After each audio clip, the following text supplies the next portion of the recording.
Dobar dan svima. Ajde samo malko, izvini Ognjene.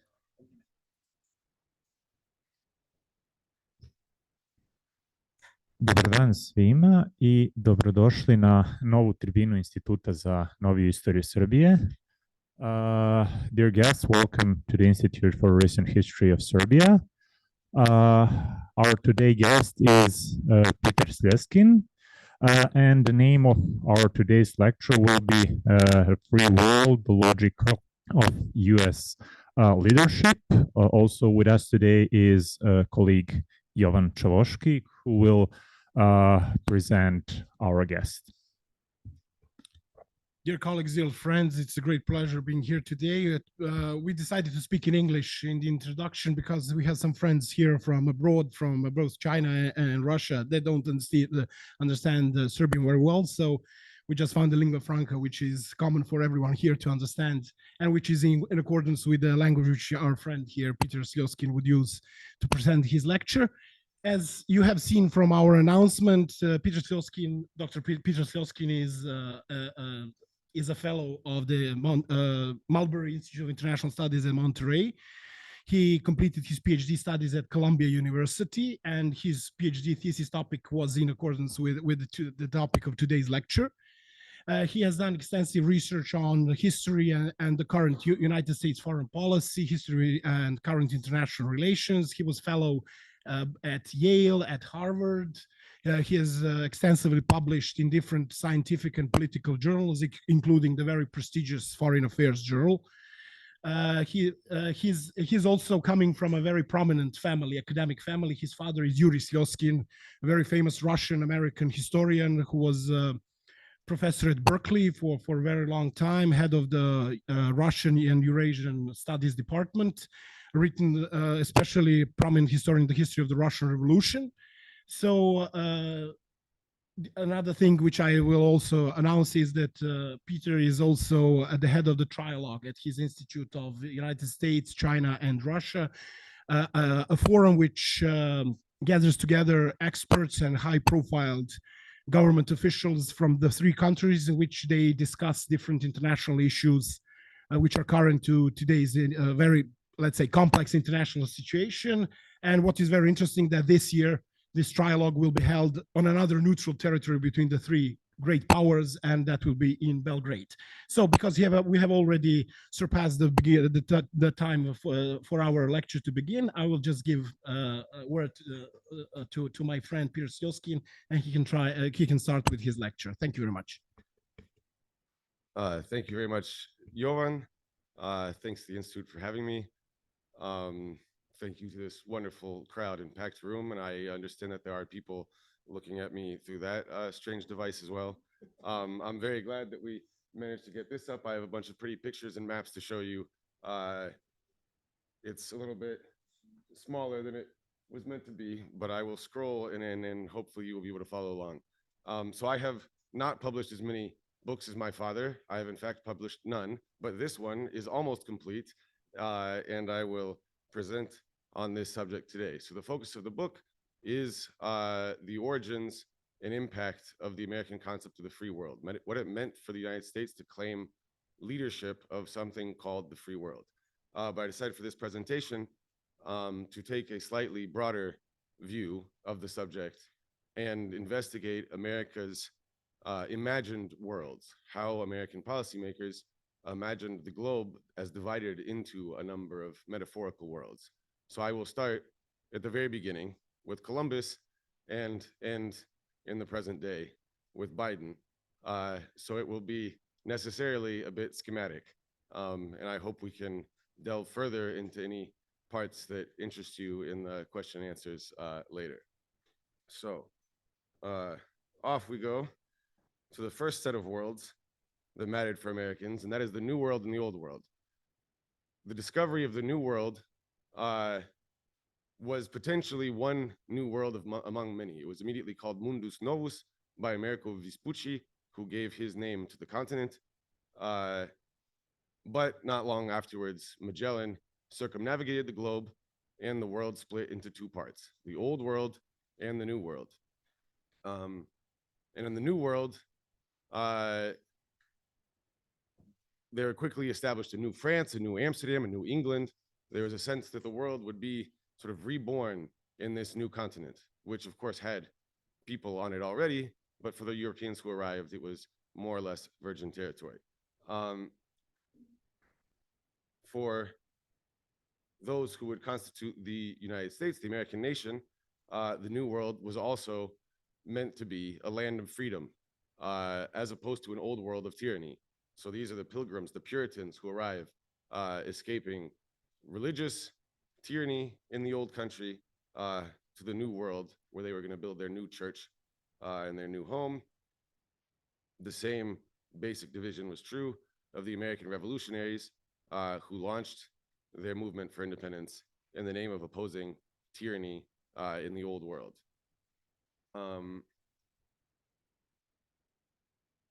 George Washington's most famous proclamation about foreign policy was that the United States, newly established, should avoid entanglement with what he called the foreign world, that it would do no good for the Americans to involve themselves in the disputes and conflicts of the old world. This was followed a few decades later. So Washington's warning was to his own people to stay away from the old world. 2 decades later, President Monroe addressed the old world and told them to keep their hands off of the new world.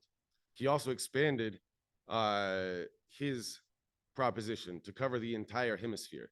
So this is a quote from Thomas Jefferson writing to James Monroe in advance of the promulgation of his doctrine, saying, while Europe is laboring to become the domicile of despotism, our endeavor should surely be to make our hemisphere that of freedom.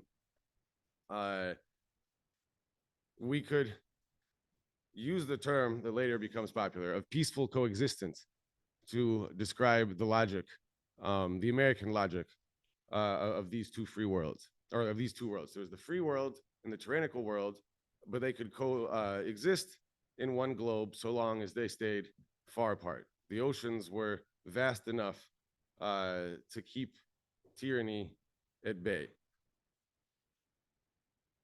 The same was not true within the United States. So as the Americans moved westward, the question of whether new states would become free or slaveholding contributed to the country's greatest crisis. And eventually the Southerners thought to recapitulate the move made by the American revolutionaries. To escape the tyranny of a central government, they would secede, declare independence. And it was a self-conscious attempt to recreate the move made by the American revolutionaries. For Lincoln, however, the contest between freedom and slavery on the American continent was zero-sum. I believe this government cannot endure permanently half slave and half free. It will become all one thing or all another. So if in the whole world, or the globe, the two worlds could peacefully coexist, the tyranny in Europe in the old world served only to reinforce the fact of freedom in the new world. Lincoln and the Union imagined that in America, freedom was indivisible, that there was no way that it could be anything but totally free or totally slave. This then becomes the logic applied to the entire world, as we'll see later on.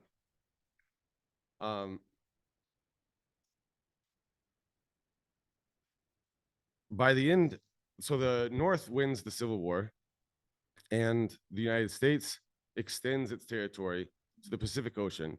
The nation is consolidated, becomes powerful, wealthy, and there are an increasing number of commentators, policymakers, who hope that the United States will now assume its role in the world as a great power. This is Alfred Thayer Mahan, who worked at the Naval War College, was friends with Theodore Roosevelt, and admired the British approach to empire and hoped that the United States would follow this model now that it acquired power itself.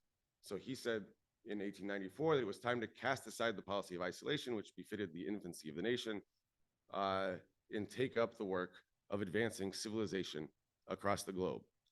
So at this period, there was still an emphasis on America being part of a separate new world, but a greater urge now to become part of what was then described as the civilized world. and not long after Mahan made this comment, there is already an opportunity to take on this role. So in Cuba, there is a protest against Spanish rule. And here you see in classic sort of civilizing mission style, the Cubans represented as oppressed children, in America extending its hand of support. This line of thinking results in the Spanish-American War of 1898 and the United States acquiring a series of colonies, with Philippines being the largest, a protectorate in Cuba, Guam, etc. Here's a map showing the extent of American acquisitions. Hawaii is incorporated by Congress immediately after the war, not as a direct result of the battle with Spain, but still as a result of the war. Congress approves the annexation of Hawaii, which they had not wanted to do before. So here is the United States already going beyond the territorial extent of the New World to play a leading part in the civilized world and bringing civilization to its full global extent. And this seemed to be the rule of liberal progress.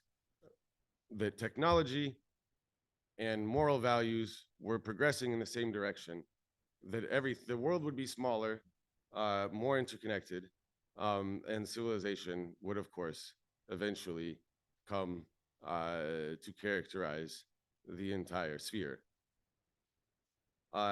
This change in the United States' approach to the world also affected its attitude towards its neighbors to the south, whereas the entire hemisphere was once the New World, contrasted against the Old World.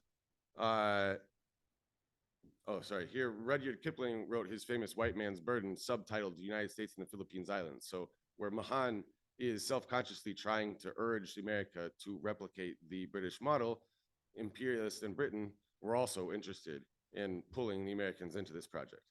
So Teddy Roosevelt, who was a great fan of great power in the United States, issued a corollary to the Monroe Doctrine. So the original Monroe Doctrine drew a line in the Atlantic, separating the New World from the Old World and telling the Old World to keep away. Roosevelt amends the proposition by saying that America remains the sphere of influence of the United States, but not because the Old World is tyrannical and America is a zone of Republican freedom, but because in every area of the globe, some civilized power needs to keep control over the situation. And if law breaking gets out of hand, then the regional power, civilized power, should take the lead in policing the area. And in the Western Hemisphere, that power would be the United States. So the axis is no longer down the Atlantic, separating the New World from the Old World, but between the civilized and the barbaric, in this case, straight through the Western Hemisphere.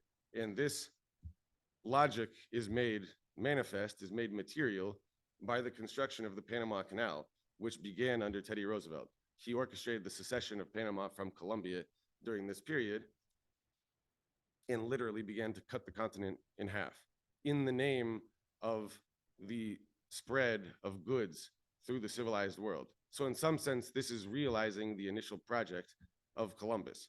Columbus tries to circle the world to go from Europe to Asia, stumbles on the New World, which then becomes a hemisphere of its own, a world of its own. But at this point where the United States seeks to play a part in the civilized world, it slices the continent in half in order to, again, facilitate this circumnavigation, the spread of civilization throughout the globe. World War I comes as a shock, obviously, to those like Roosevelt, Mahan, and others who assume that civilization will spread as a matter of historical necessity. And Wilson reacts to this development. He, at first, is a proponent of the civilized world, like his peers and colleagues, and greets the war with Spain, the acquisition of the Philippines, as a sign of America fulfilling its mission. He echoes Mahan in saying that the time for isolation has passed America will play its role in the world.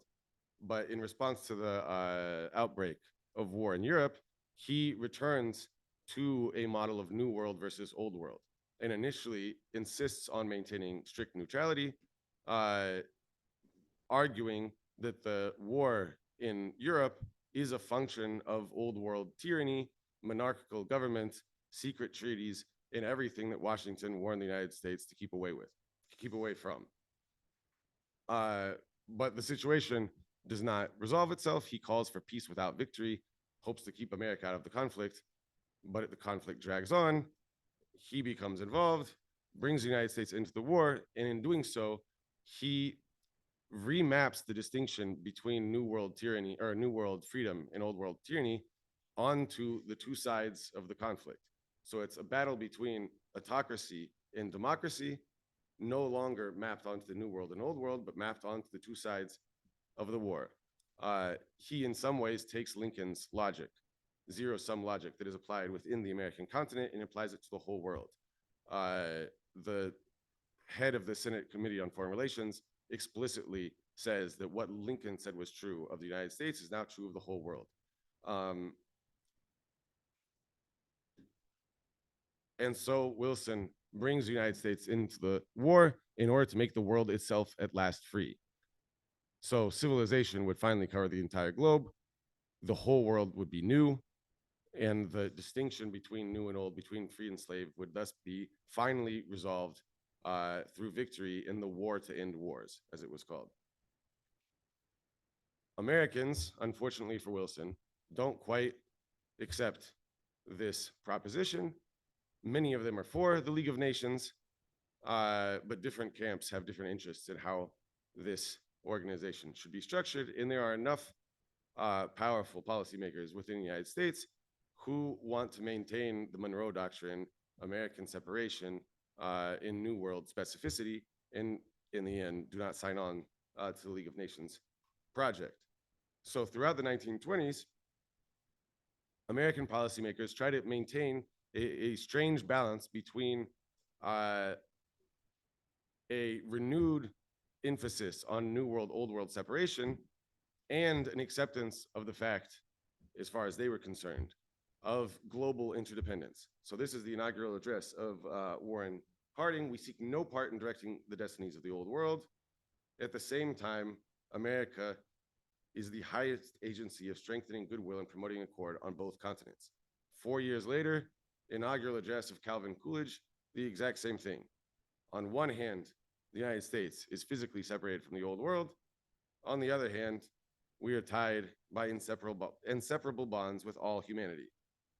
And Hoover, at the end of the decade, once again, fortunately, the New World is largely free from the inheritances of fear and distrust which have troubled the old world. On the other hand, the United States fully accepts the profound truth that our own progress, prosperity, and peace are interlocked with the progress, prosperity, and peace of all humanity. So the civilized world and the New World are both treated as the central categories of American policy. They are in some ways incompatible. The US should remain in the New World separate from the corruptions, pathologies of the old world. At the same time, technology had made the world smaller, more interconnected, more interdependent, and the United States had to play its part, mostly on the commercial side. That, of course, comes tumbling down with the Great Depression. This interconnection economically is severed almost overnight in 1929. And at this point, we get the rise of alternative new worlds. Spengler declares the decline of the West. The Americans, while emphasizing their membership in the New World, are signaling attachment to an interconnected civilized world. And then you have the Bolsheviks. This is Nový mír, literally New World. Young Turks, fascists in Italy, Nazis in Germany.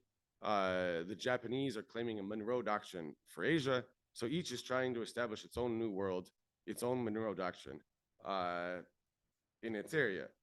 The American response to this was twofold. One side sought retrenchment into the New World.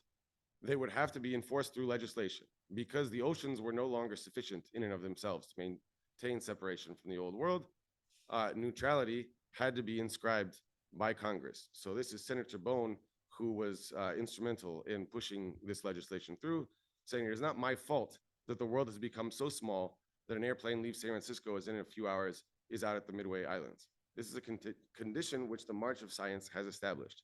I would rather temporarily abandon all our world commerce than to have this republic destroyed or irreparably injured by another great war. So this was the popular position mainly in the public, as reflected in opinion polls, and in Congress, where there was one piece of legislation after another to keep the United States out of any turmoil that might erupt in the old world. On the other hand, you had people like Hamilton Fish Armstrong, who was the first editor of a new journal at the time called Foreign Affairs, writing here in 1936, a manifesto called We or They, Two Worlds in Conflict. Can tolerably satisfactory relations ever in fact be established between peoples free and peoples in chains? Is not the gulf too wide? Lenin was right, Mussolini and Hitler are right. Between the two doctrines, there is no compromise. Our society or theirs, we or they. So Hamilton Fish Armstrong is again dividing the globe into two worlds, but not mapping them onto any specific territory, claiming that there is a world of democracy, autocracy, of freedom and slavery, that they are separated by an unbridgeable gulf, that they are everywhere at odds, that this conflict is irresolvable, and that the relationship between them is zero-sum, and the isolation is impossible because this is a dividing line that goes through the heart of every man, through the relations between every country. Another member of the Council of Foreign Relations appealed to Lincoln's argument from the previous century, saying that the world had now grown so small that it could not exist half slave, half free.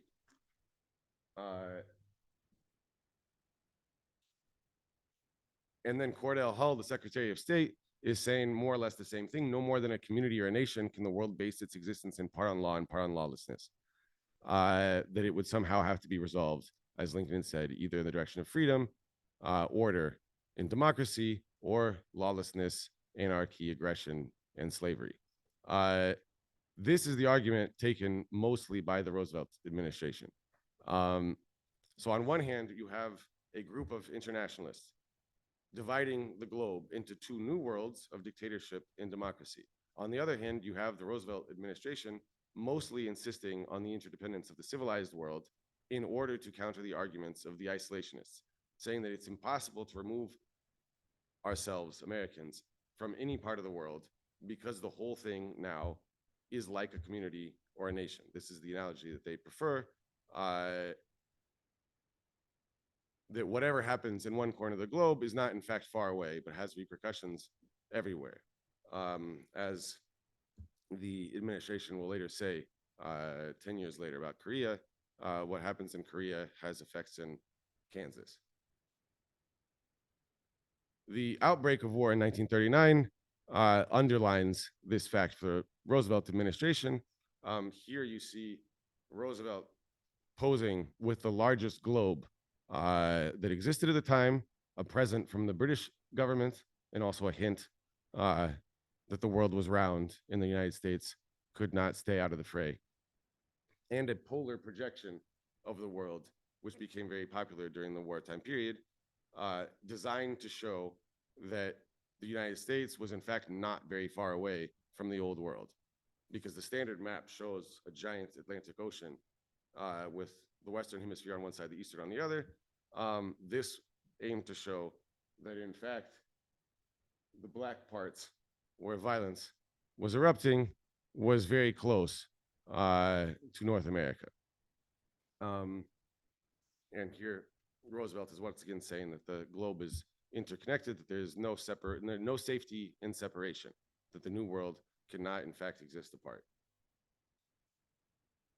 Once the United States enters the war, there is an attempt to represent the world as divided into free and slave. This is from a documentary or a propaganda film made by a Hollywood director that was shown to military recruits. and later released to the public and awarded an Oscar. This shows a free world in white, a slave world in black. If you look closely, you can see that the free world is oriented toward the new world and the slave world toward the old world. But it's covered in some sort of strange mist in order to suggest that these are not actually two physical spaces, but they are alternative futures. So at this point, the free world is not a political category the way it will become later. It is a mobilizing concept meant to explain the existential stakes of the war. That if one side wins, we will end up in the netherworld of this black slave sphere. And if the good guys win, we will have this wonderful, bright, shining star. The concept that gains the most traction during the war is one world. Wendell Willkie, the Republican opponent of Roosevelt in the election of 1941, goes on a round the world tour, making all the stops shown on that map. Highly publicized, he comes back and tells the American audience that the world is in fact round and small and interconnected. And whereas this focus on a round interconnected world was meant to illustrate the dangers that come from proximity, Willkie's message, delivered several years later when the outcome of the war seemed clear, was more positive. That the world was one, that politics, international politics, could actually be executed according to that logic, and that the world should be run as one whole by all the stakeholders. So this becomes the slogan for the end of the war and the sort of logical foundation of the new United Nations organization, which was supposed to embody the one world idea in an international institution. Here you see the signing of the San Francisco Charter, and above those who are signing this document, a picture of the world, again, a polar projection, designed to show the proximity of the continents and all the world at a glance.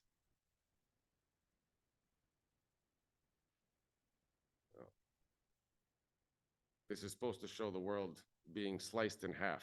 I have a couple comic illustrations from 1947 showing, of course, that this one world did not long stay whole, that the great powers who emerged from the World War as superpowers soon found their differences, pulling them in different directions. And there's more and more talk that one world has become two. And Truman first announces support for Greece and Turkey in the name of opposing totalitarianism, reviving self-consciously the narratives of World War II. The Marshall Plan helps institute a divide in Europe that then is made more concrete by the establishment of NATO in 1949.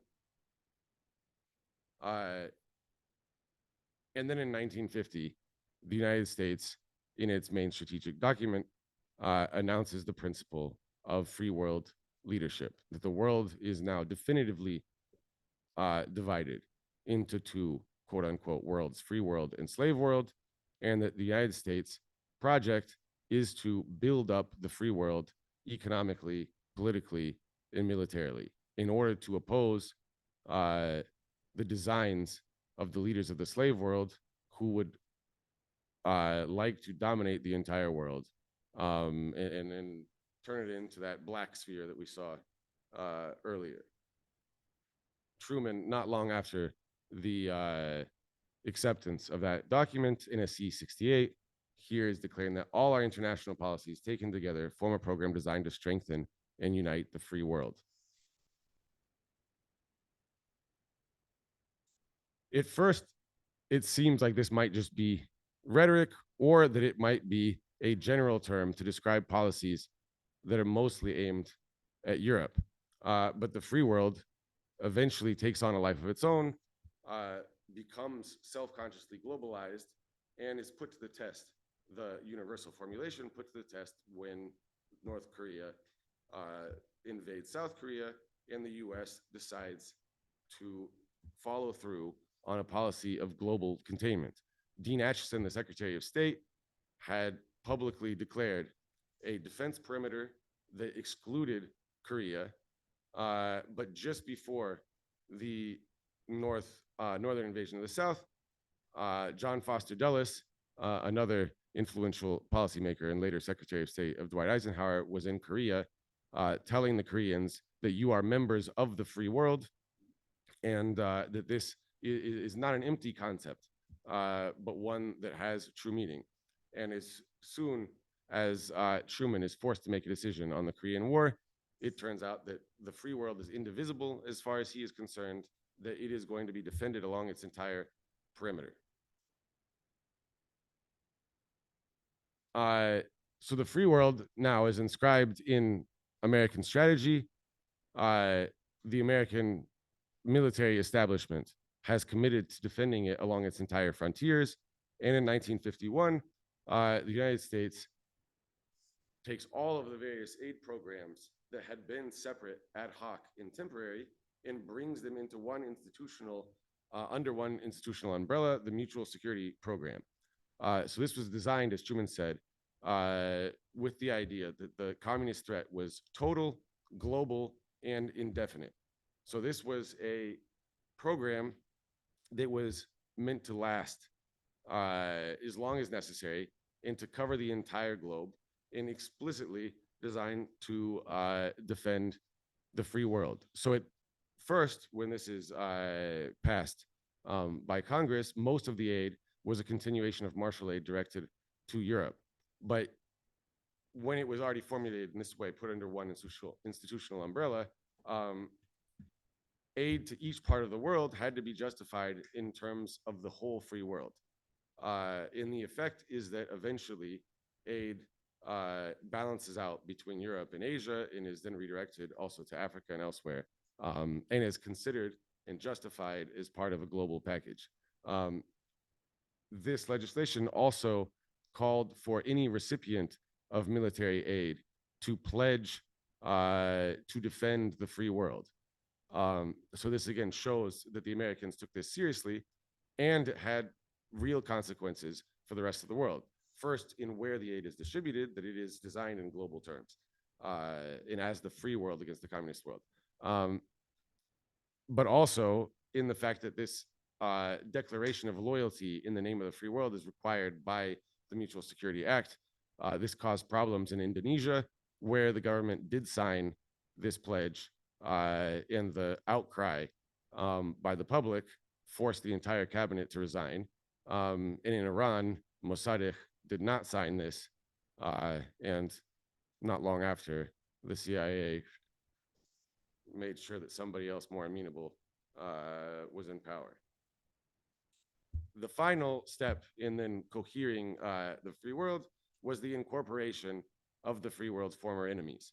So this is a signing of the peace treaty with Japan, excluding the Soviet Union, and then West Germany was declared part of the free world officially in an international agreement signed by West Germany, France, Britain, and the US.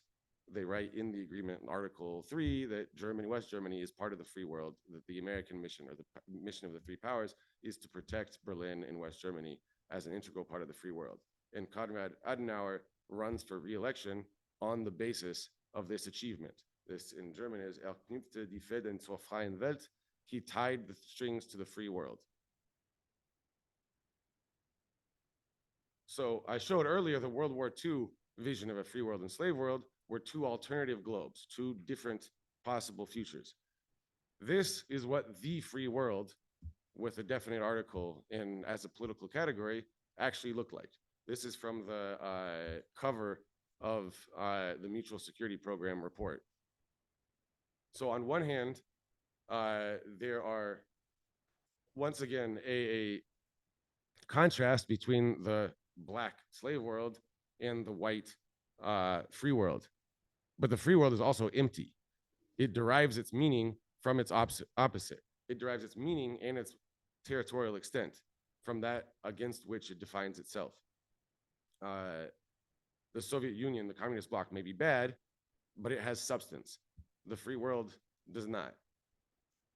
You can see this in the statements of two members of the Senate Foreign Relations Committee. This is from an executive session meeting, so a confidential meeting behind closed doors.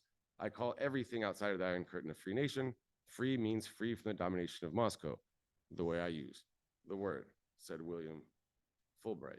And this is another definition of the free world, again showing that it is generated negatively. So exports of the free world to the Soviet bloc.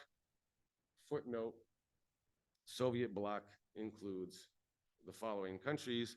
Free world then is everything else. You will note that Yugoslavia is not listed among the Soviet bloc countries. It is therefore a member of the free world. It received aid as part of the mutual security program, signed things about the free world. If you look at the map, Yugoslavia is included.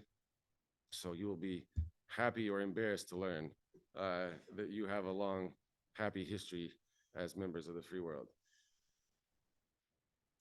So again, as I was saying before, the free world begins is a slogan, a mobilizing concept during World War II. In 1950, and for the duration of the decade, it becomes a political category, a concept that not only has political valence, but that has practical consequences. One of them was a reflexive policy of global anti-communist containment. Once you divide the world in these terms and draw this border, it becomes very hard to argue about the strategic priority of one place over another. You can't say that Korea doesn't matter, let it go, the free world will just be a little bit smaller. The free world seems to be one thing. So like this is Lodge, also a member of the Senate Foreign Relations Committee, confronting the strategic reality, and he's not the only one. Aren't we going to confront the fact that we are going to have to cede some areas taken by the Soviets if we're not going to find ourselves hopelessly committed all over the world? And there are many people who make the same point.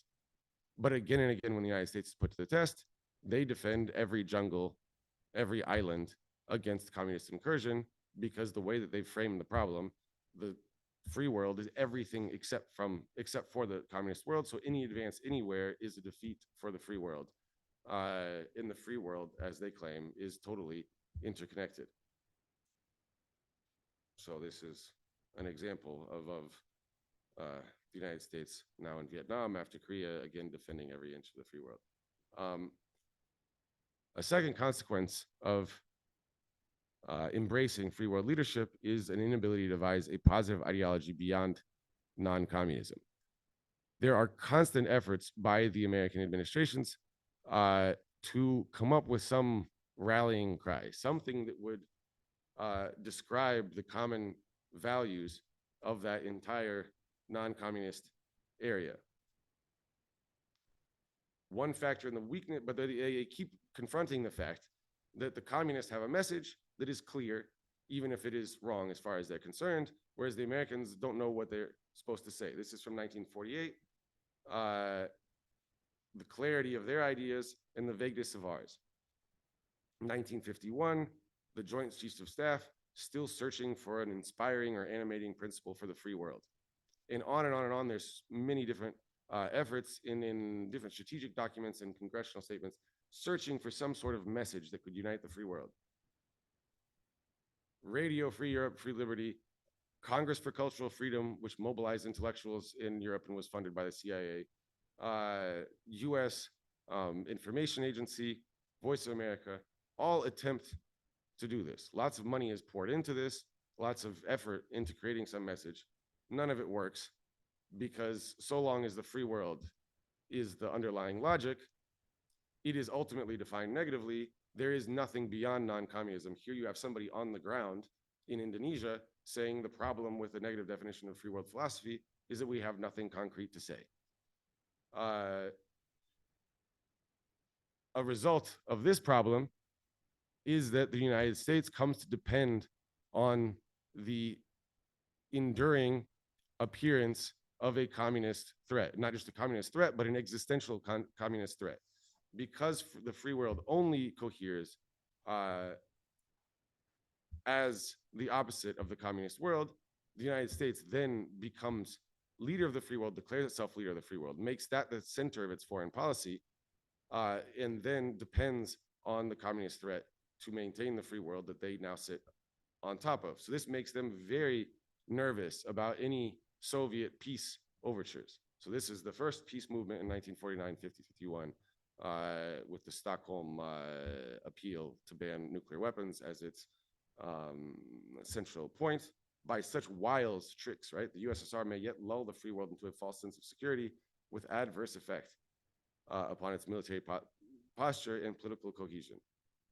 Same thing 6 years later. If the USSR succeeds in improving its reputation for peaceful intentions, such efforts will likely lead to gradual erosion of free world positions. So in NSC 68, the American establishment is calling on the United States to build up the free world in order to oppose the existential communist threat. Later, the order of operations is reversed. The United States, in order to protect the free world that it has created, must maintain the image of a communist threat. And this is true of Democrats, Republicans, all of these problems that come from the free world framework that I have described were apparent at the time. People in 1947, 48, 49, 50, whatever, were warning about this, were talking about the impossibility of global containment, about the problem of not having a positive message, and so on. And Dwight Eisenhower and John Foster Dulles, the Republican administration comes in, they say Truman and the Democrats did it all wrong. They were passive, reactive, and negative. We are going to come in with a new positive foreign policy, but they do not shift the focus away from the free world. They accept the basic premise of free world leadership. And so 1 year later, again in closed door meetings, Eisenhower has to concede the fact that in the end, the policies of his administration are not dynamic, but negative. So long as the basic goal of American foreign policy is free world leadership, free world is itself defined negatively, the policies, therefore, are necessarily reactive and negative. But this isn't a fact that was confronted because the free world was taken for granted and free world leadership was already inscribed as the central purpose of American foreign policy. The free world served as the binding concept during the crucial decade of the 1950s when the United States enduringly assumes an active and global role. Institutions are created, military-industrial complex is massively expanded, foreign aid, the mentality of an American public used to separate New World existence is definitively shifted to have a more global purview. With this accomplished by the early 1960s, the tensions within the free world accumulate as the world itself begins to change. And its political productivity lessens because, as I say, many of the fundamental changes had already occurred and were internalized. So the free world begins to disappear somewhat from strategic documents and political rhetoric across the 1960s. One of the main reasons is that the world fractures into a third part, that it becomes increasingly difficult to describe the world. The globe is divided into two worlds. It was never, obviously, a perfectly fair description of the world. But Tito's split from Stalin could be characterized as an anomaly. Nehru in India was an annoyance, but mostly Yugoslavia, India were part of the free world whether they wanted to or not. They would just fit into these simple categories. By 1961, when these illustrious gentlemen met somewhere nearby, it became very difficult to publicly maintain that the world was split into only two parts. This is from, I think, 1964. JFK replaces the Mutual Security Program with USAID, which exists to this day. And here is the familiar negative definition of the free world. Free world includes all countries except so on and so forth. But on the right, you can see that the free world is already fracturing internally. Code 901 is any area or country in the free world, excluding the developed countries. So there's a separate category for the less developed or underdeveloped countries of the free world. So on one hand, there's a developed, underdeveloped contrast or axis. And on the other, there's an aligned sort of block mentality, and then the non-aligned, which again becomes a little bit difficult to ignore. And here is a graphic representation that the free world attitude of the American administration's lessons, the third world comes to take its place. So these are incompatible, obviously, visions. And the purchase of the free world lessons across the 1960s in the third world emerges as the central focus of both superpowers in many respects. But that, of course, does not mean that this is the definitive rejection of the free world. It is maintained in American military alliances and also makes many revivals in American political ideology. This is Gene Kirkpatrick, one of many so-called neoconservatives who in the late 1970s attempt to revive sort of the moral simplicity of the 1950s. So she wrote in Commentary, a neoconservative magazine, an article called Dictatorships and Double Standards, where she attempts to draw a distinction between totalitarianism on one hand and autocracy on the other. That autocrats can eventually become more or less palatable. They can progress towards democracy, whereas totalitarians are a totally different breed. That there is no possible compromise with them. So you once again have another world that is totally distinct, and then everything else that is a jumble of various systems. And she then 2 years later, so this was published in 1979, 1981, she and other neocons formed something called the Committee to Defend, or a Committee for the Free World. And then this crowd becomes very influential with the next president, who declares the revival of a great crusade against the evil empire. The Soviet Union collapses, the free world loses coherence without its opposite, and there's a new sense that now we're going to finally have one world, civilized world, free world. It will reach its full extent. If the word global had not been used until 1941, so those pictures I showed of Roosevelt sitting next to giant globes or polar projection maps, that was when the word global first appeared in the American vocabulary. This is when we start hearing about globalization. So New World Order, globalization. Yugoslavia might be a problem, but we can resolve it precisely from high altitude and make the world one. NATO, EU, and so forth are examples of institutions, liberal institutions that will provide the model for others. Either they themselves will extend to cover the entire Earth, or other regional imitations will take on the same role. So a new world order, end of history, finally one world, the whole world made new and free. This, of course, never comes to pass. And the one world, once again, divides into two. The father's dream doesn't quite work out for the son. And then since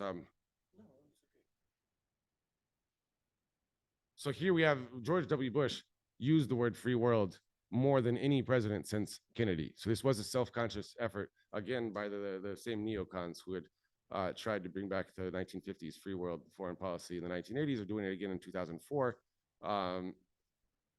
recycling the same rhetoric.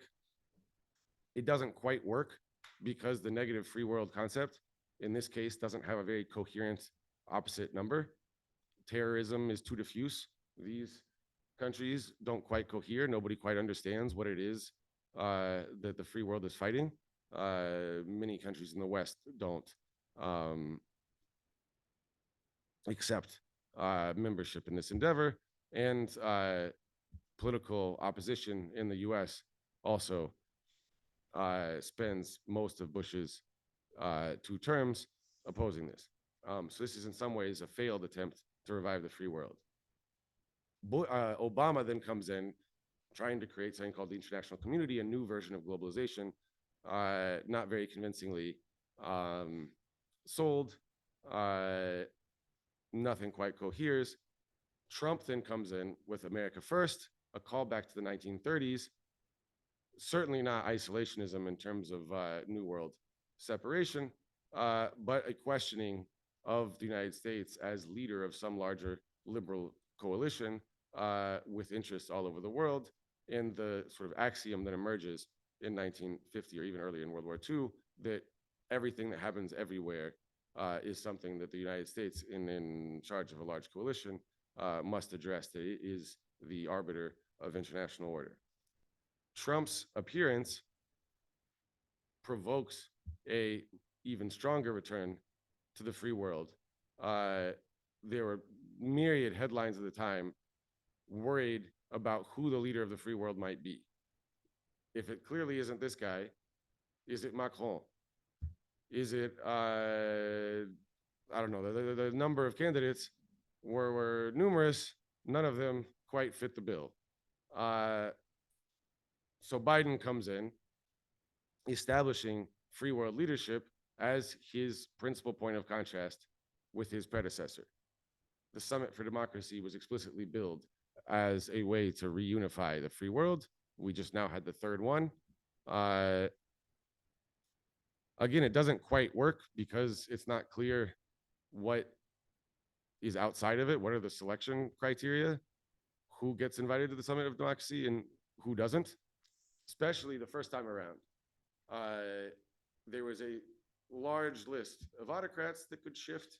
Some of them were members of NATO. Erdogan and Orban would be mentioned. Some of them were in the Western Hemisphere. Bolsonaro often got a mention. Trump himself was declared to be one of democracy's greatest enemies. So it was entirely unclear where the line between autocracy and democracy lay. In the first Summit for Democracy was something that had to be carried out because it was Biden's campaign pledge, but those who were putting it into practice had great pains trying to figure out what the principle was that would bring together the members of this conference. Matters soon simplified, and the map took on the familiar appearance, with autocrats now being distinguished in Kirkpatrick's style between the redeemable and the irredeemable. The latest foreign policy strategy begins with a contrast between democracy and autocracy, which is meant to be worldwide, sort of in the lines of Charles Armstrong from the 1930s. But then goes on to make the important point that autocrats are of all kinds. Most of them we can get along with. None of them poses a serious threat to the liberal order, except for those 2 up there who happen to be the representatives of the countries against which the free world first defined itself. So with that, with the US back in its comfortable position, I will let you ask some questions.